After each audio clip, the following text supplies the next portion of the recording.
የፋኖ ኃይሎችን የሚከዱ ወይም ካምፕ የሚቀይሩ ወጣቶች በመንግስት ሚዲያ ሲቀርቡ የሚሉት አንድ የተለመደ ነጥብ አላቸው። ትግላችን ተሽጧል፣ ትግላችን ተጠልፏል፣ ትግላችን የእውነት መስሎን ኖረን የውሸት ሆኗል፣ ተታለን ህዝባችንን አታለናል፣ ስህተታችን ገብቶን ዛሬ ተመልሰናል። ክቡራን ሆይ ለመሆኑ የአማራ ትግል ዛሬ ላይ የሚጠለፍ ነው ወይስ የሚጠልፍ? የህልውናን ትግል በገንዘብ መግዛት ይቻላልን? ሞትን የናቀን ትውልድስ የትኛው የውጭ ኃይል ነው አጀንዳ ሰጥቶ ሊጠልፈው የሚችለው? ታሪክን ወደ ኋላ ስንገልጥ ኢትዮጵያ የገነባው ደሙን አፍሶ አጥንቱን ከስክሶ ሀገር ያቆመው ይኸው ነባር ህዝብ ነው። ዛሬ ግን አማራ ነኝ በማለቱ ብቻ በገዛ ሀገሩ ሞት ሲፈረድበት መከራው ሲበዛ ያ ሀገር ገንቢ ህዝብ ከእንቅልፉ ነቅቷል። የሚሸት ትግል የጥቂት ፖለቲከኞች የስልጣን ጥም ነው። የዛሬው የአማራ ትግል ግን ከታች ከህዝብ የፈለቀ መሪውም ተመሪውም ስንቁም ትጥቁም ራሱ ህዝቡ የሆነበት የማይገታ ማዕበል ነው። የፋኖ መሪዎች እንደሚሉት ፋኖ የፈሪዎች ስብስብ ባለመሆኑ ትግሉ ጥይትና ሬሽን የሚቀበልበት ሳይሆን አዲስ ፖለቲካዊ መልክ የሚፈጠርበት ነው። በዚህ ወቅት እንደ አማራ የተደራጀ ህዝብ የለም። እንዲህ ያለውን ለህልውና የተነሳሳ ሀገር ገንቢ ህዝብ ደግሞ ማንም ሊጠልፈው አይችልም። በዚህ ዘገባ የፕሮፓጋንዳውን ጭጋግ ገፈን ይህ የተደራጀ ህዝብ ለምን የማይሸጥና የማይጠለፍ ይልቁንም አዲሱን የኢትዮጵያና የቀጠናውን ፖለቲካ የሚገዛና የሚጠልፍ እንደሆነ የታሪክ መጻሕፍትንና የዓለም አቀፍ የስነ ህዝብ ባለሙያዎችን ምስክርነት እያጣቀስን ጥልቅ ጉዞ እናደርጋለን። ክቡራን ሆይ አብራችሁን ቆዩ።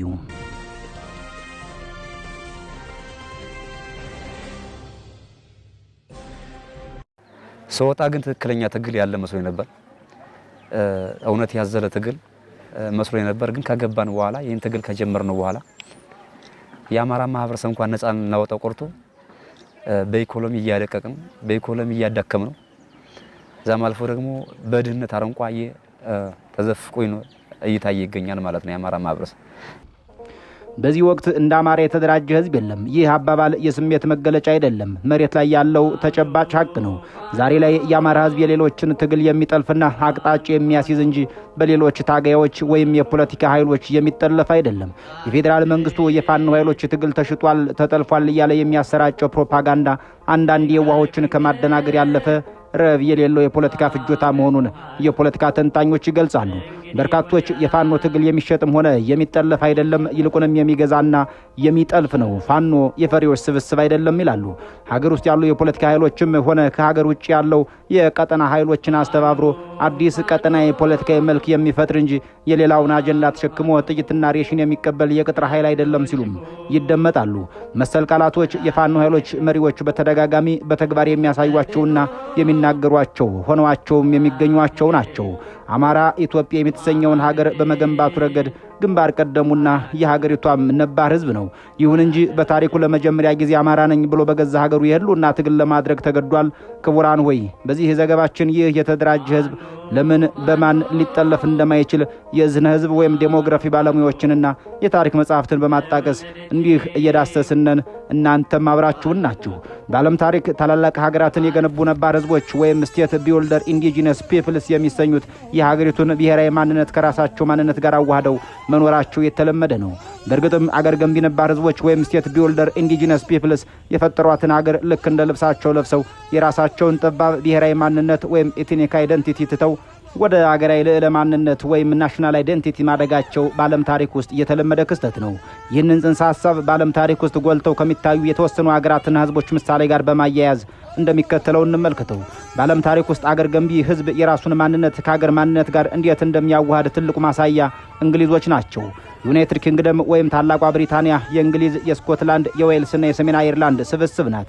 ነገር ግን የብሪታንያ ግዛት በመገንባት ቋንቋ በማስፋፋት የፖለቲካና የህግ ስርዓቱን በመዘርጋት ረገድ ዋና ዋናዎቹ እንግሊዞች ናቸው። ለዘመናት አንድ እንግሊዛዊ ብሪታንያዊ መሆንን እንጂ እንግሊዛዊ መሆንን አያቀነቅንም ነበር። ምክንያቱም ብሪታንያ የምትባለው ሀገር የተሰራችው በእንግሊዝኛ ቋንቋ፣ በእንግሊዝ ባህልና በእንግሊዞች ኢንስቲትዩቶች ላይ በመሆኑ ነው። እንግሊዛውያኑ አገሪቱን ከራሳቸው ነጥለው አያዩአትም። በሌላ በኩል ግን ስኮትላንዳውያን ወይም አይሪሾች የራሳቸውን የብሔር ማንነት ጠብቀው ቆይተዋል። ልክ በአገራችን አማራው ኢትዮጵያዊነትን እንደራሱ ማንነት ሲቆጥር ሌሎች ብሔሮች የራሳቸውን ማንነት ሲያቀነቅኑ እንደነበረው እንደማለት ያለ ነው። ዛሬ ላይ ግን በብሪታንያ ፖለቲካ ውስጥ ሌሎች መገንጠል ሲያበዙ እንግሊዛውያን የራሳችንን እንግሊዛዊ ማንነት እናድን ወደሚል እንግሊሽ ናሽናሊዝም መመለስ ጀምረዋል። ሌላው ትልቁ ማሳያ የሩሲያ ህዝብ ነው። የዛርን ኢምፓየርም ሆነ የሶቪየት ህብረትን የገነቡት ሩሲያውያን ናቸው። ሶቪየት ህብረት 15 የተለያዩ ሪፐብሊኮችን እንደ ዩክሬን፣ እንደ ጆርጂያ እንደ ካዛኪስታን ያሉትን ያቀፈች ግዙፍ ሀገር ነበረች።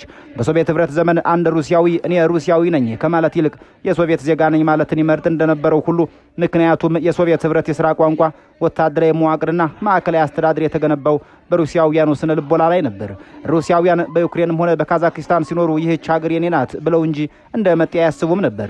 ነገር ግን በ1990ዎቹ ሶቪየት ህብረት ስትፈርስ የሩሲያ ህዝብ ከፍተኛ የሆነ የስነ ልቦና ቀውስ ውስጥ ገባ።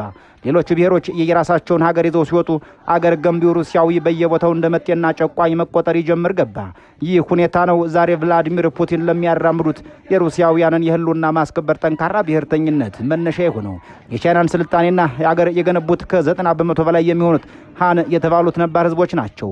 ቻይና ውስጥ እንደ ቲቤን ኡይጎር የመሳሰሉ ከ50 በላይ ሌሎች ብሔረሰቦች ይገኛሉ። የቻይና ባህል ቋንቋና ታሪክ ተብሎ የሚጠራው በሙሉ የሃን ህዝብ ባህል ቋንቋና ታሪክ ነው። ሃን ቻይናውያን የራሳቸውን ብሔራዊ ማንነት ከቻይና ሀገራዊ ማንነት ጋር ሙሉ በሙሉ አዋህደውታል። በመሆኑም አንድ የሃን ተወላጅ እኔ ሃን ነኝ ከማለት ይልቅ እኔ ቻይናዊ ነኝ ማለትን ይቀበላል። ምክንያቱም ቻይናዊነት የራሱ ማንነት ቅጥያ መሆኑን ስለሚያውቀው ነው። አገር ገንቢ ህዝብ ሁልጊዜ ማዕቀፉን የሚያሰፋው ሀገሪቷን የራሱ አድርጎ ስለሚስል ነው። የኦቶማን ኢምፓየር መካከለኛው ምስራቅ፣ ሰሜን አፍሪካንና ምስራቅ አውሮፓን ያስተዳድር የነበሩ ግዙፍ ሀገር ነበር። ኢምፓየሩን የገነቡት አናቶሊያን ቱርኮች ናቸው። በኦቶማን ዘመን አገር ገንቢዎች ቱርኮች ራሳቸውን እንደ ሙስሊም ወይም የኦቶማን ዜጋ እንጂ በጠባብ የቱርክነት ማንነት አይገልጹትም ነበር። ኢምፓየሩ መዳከም ሲጀምርና በአረቦች፣ በግሪኮች፣ በአርመኖች ዘንድ ጠንካራ ብሔርተኝነት ሲነሳ ቱርኮች ግራ ተጋቡ። አገር ገንቢው ህዝብ አገሪቷ ስትፈርስ ሙስጠፋ ከማል አታቱርክ የተባለ መሪ መጣና ከእንግዲህ እኛም እንደ ሌሎች የቱርክ ብሔራዊ ማንነት እናቀነቅናለን በማለት ዘመናዊቷን ቱርክ መሰረቱ። ክቡራን ሆይ ይህ የታሪክ ጽንሰ ሐሳብ ከአማራው ህዝብ ጋር እንዴት ይያያዛል? እነዚህን የዓለም ታሪኮች ወደ ኢትዮጵያ ስናመጣቸው የአማራ ህዝብ ያለፈበትንና አሁን ያለበትን ሁኔታ ፍንትው አድርገው የሚያመላክቱ ናቸው።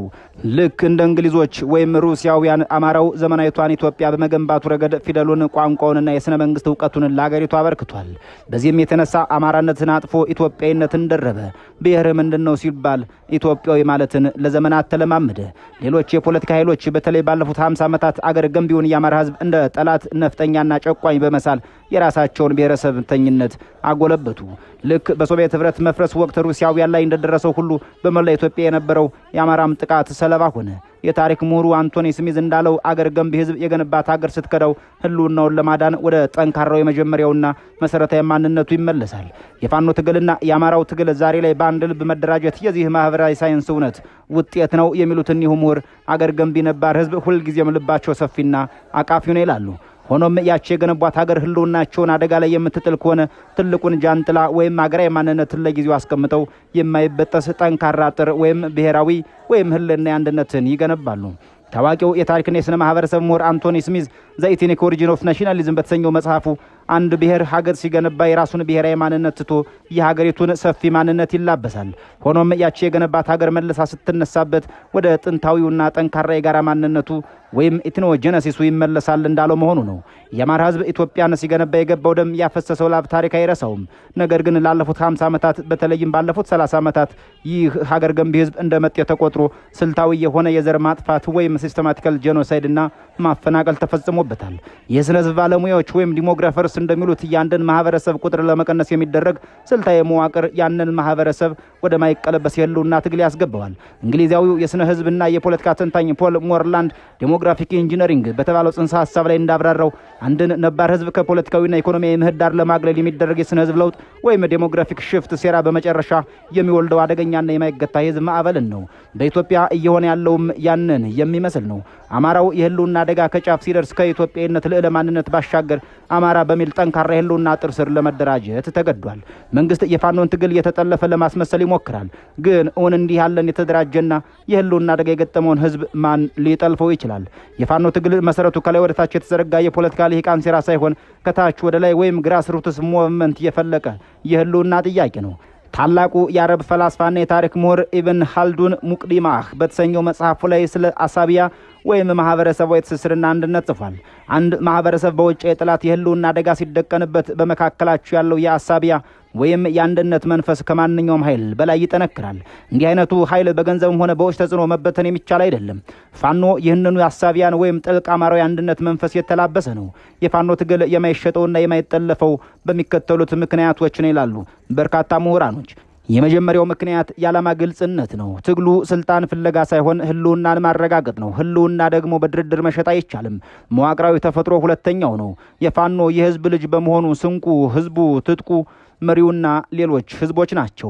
የስነ ልቦና ልዕልና ደግሞ ሶስተኛው ነጥብ ነው። አማራ በተፈጥሮ ራሱን እንደ መሪና ሀገር ጠባቂ እንጂ እንደ ተከታይ አድርጎ አያስብም። በመሆኑም የሌሎችን አጀንዳ ተሸካሚ አይሆንም የሚሉት በርካቶች ናቸው። የፋኖ አመራሮች በተደጋጋሚ እንዳሉት ፋኖ የፈሪዎች ስብስብ አይደለም። አሁን ያለው የፋኖ ትግል ከአማራ ክልል አልፎም የአፍሪካን ቀንድ ጂኦፖለቲካ የመቅረጽ አቅም ያለው የምሁር ስብስብ ነው። በዓለም ታሪክ ይህን የመሰሉ ነባር ህዝቦች ለህልውናቸው ሲነሱ የቀጠናውን ካርታና ፖለቲካ የቀየሩባቸው አጋጣሚዎች በርካቶች ናቸው። ለምሳሌም በመካከለኛው ምስራቅ ያሉ የኩርድ ታጋዮች ምንም እንኳን የራሳቸው ሀገር ባይኖራቸውም በህልውና ትግላቸው ምክንያት በመካከለኛው ምስራቅ ፖለቲካ ውስጥ ማንም ሊዘላቸው የማይችል ወሳኝ ኃይሎች ሆነዋል። የአማራም ህዝብ ዛሬ በፋኖ አማካኝነት ይህንኑ አቅም እየፈጠረ ነው። የቀጠናው ሀገራት እንደ ግብጽ፣ ሱዳን፣ ኤርትራ የመሳሰሉት ከኢትዮጵያ ጋር ያላቸውን ግንኙነት ሲያሰሉ ከኢትዮጵያ ማዕከላዊ መንግስት እኩል አማራን ህዝብ ፖለቲካዊና ወታደራዊ አቅም ከግምት ውስጥ ማስገባት ግድ ብሏቸዋል። የፖለቲካ ሳይንስ ምሁሩ ጆን ሚርሻይመር ስለ ኦፌንሲቭ ሪያሊዝም ሲያብራሩ በአንድ ቀጠና ውስጥ ጠንካራ ወታደራዊና ህዝባዊ መሰረት ያለው ኃይል የውጭ ኃይሎችን እሱ ወደሚፈልገው አቅጣጫ መምራት እንጂ የእነሱ መጠቀሚያ አይሆንም በሚል ነው። የፋኖ መሪዎች ጥይትና ሬሽን የምንቀበልበት ጊዜ አልፏል፣ እኛ ፖለቲካዊ መልክ እንፈጥራለን የሚሉ ይህንን ሳይንሳዊ እውነት ተመርኩዘው ነው። በአጭር ጊዜ ውስጥ ይህንን ያክል ሚሊዮን ህዝብ በአንድ ዓላማ ማሰለፍ የዘመናችን ትልቁ የፖለቲካና የወታደራዊ ሳይንስ ተአምር ነው። መንግስት ተጠለፉ፣ ተሸጡ እያለ የሚያቀርበው ትርክት የራስን ስነ ልቦና የሽንፈት ለመሸፈን የሚደረግ ሙከራ ነው ያሉን አንድ ፖለቲከኛ የአማራ ህዝብ ታሪክ እንደሚያመላክተው ይህ ህዝብ ሲነሳ ዝግ ብሎ ነው፣ ሲነቃ ግን እንደ እሳተ ገሞራ ነው ይላሉ። ዛሬ የአማራ ህዝብ ነቅቷል። ኢትዮጵያም የገነባው እጁ ዛሬ የራሱን ህልውና ለማዳንና ፍትሐዊ ስርዓትን ለመዘርጋት መሳሪያ አንስቷል። እንዲህ ያለን ለህልውና የሚታገል በታሪክ ሀገር የመገንባት ትልቅ ልምድ ያለው እንዲሁም በስነ ህዝብ አስገዳጅነት ወደ አንድነት የመጣን የተደራጀ ህዝብ ማንም ሊጠልፈው አይችልም። ትግሉ የህዝብ ነው፣ ግቡም የህዝብ ህልውናን ማስጠበቅ ነው። አማራ ዛሬ እያደረገ ያለው ትግል የህልውና ብቻ አይደለም፣ የክብርም ጭምር ነው። ትግሉ በገንዘብ አይሸጥም፣ በውጭ ኃይሎች አይጠለፍም ይላሉ። ይልቁንም አዲሲቷን ኢትዮጵያና የአፍሪካን ቀንድ በአዲስ መልክ የሚቀርጽ የሚገዛና የሚጠልፍ ታላቅ ማዕበል ነው። በዚህ ወቅት እንደ አማራ የተደራጀ ህዝብ የለም፣ ይህን የተደራጀ ህዝብ ደግሞ ማንም ሊጠልፈው አይችልም ብለው ግላዊ ሀሳባቸውን አጠናቀዋል። ክቡራን ሆይ በያላችሁበት ዓለም ሰኔ ጊዜ የተመኘን በዚሁ እንሰናበታለን።